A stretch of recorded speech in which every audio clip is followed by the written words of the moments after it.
And the horses are now loading into the gates for today's fifth race. Number 3, First Element, is the first one in. 2 is inside. Number 2, Selective Memory. Number 4, Our First Orphan, currently the post time favorite at 6-5.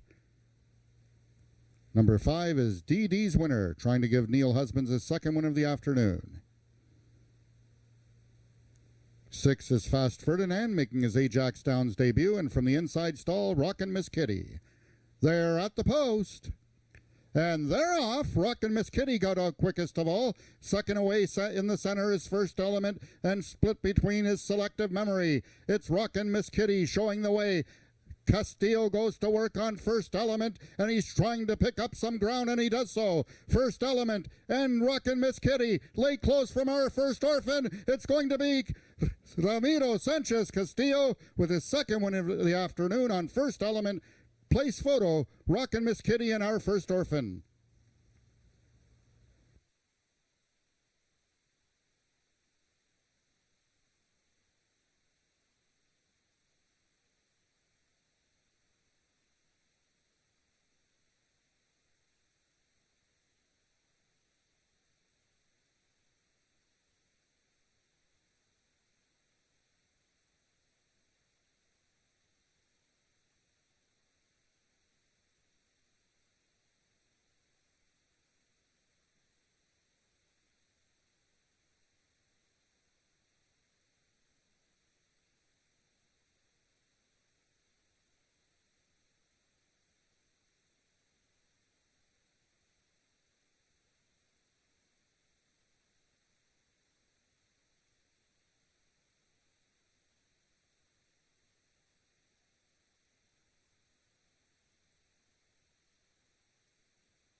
The unofficial winner of the fifth race was number 3, First Element. In the place photograph, it was number 1, Rockin' Miss Kitty, finishing second, with number 4, Our First Orphan, finishing third. Fourth was number 2, Selective Memory.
The results of the fifth race are now official. The winner is number 3, First Element, 7 years old, by Volcom out of As Blazin' Goes By, Chicks A-Blazin'. Foaled in Texas by P.K. Thomas. First Element is owned by Jason Udi, trained by Jason Pasco, and ridden to victory by jockey Ramiro Sanchez Castillo. That's the second win of the afternoon for jockey Ramiro Sanchez Castillo and trainer Jason Pasco. First Element winning the distance with a time of 21.90 seconds, carrying a speed index of 96. Second, number 1, Rockin' Miss Kitty. Third, number 4, Our First Orphan. And fourth, number 2, Selective Memory. Here now are the total results of the fifth race from top to bottom in your programs. Number 1, Rockin' Miss Kitty was second with a time of 21.98 seconds. Number 2, Selective Memory finished fourth with a time of 22.31 seconds. Number 3, First Element, the race winner, with a time of 21.90 seconds. Number 4, Our First Orphan, finished third with a time of 22 seconds even. Number 5, DD's winner, was sixth with a time of 22.70 seconds. And number 6, Fast Ferdinand, was fifth with a time of 22.34 seconds. Rechecking from top to bottom, order of finish in your program should read 241-365. Those are the total results of the fifth race. In this upcoming sixth race, we have a vet scratch from your programs, number 3, D's winner. And the following overweights carrying 2 pounds over, they are number 1, Possum Lane, and number 6, Bobby Garrod. Number 7, Mad About Speed, carries 3 pounds over. Race 6 is Race A of the late pick 3.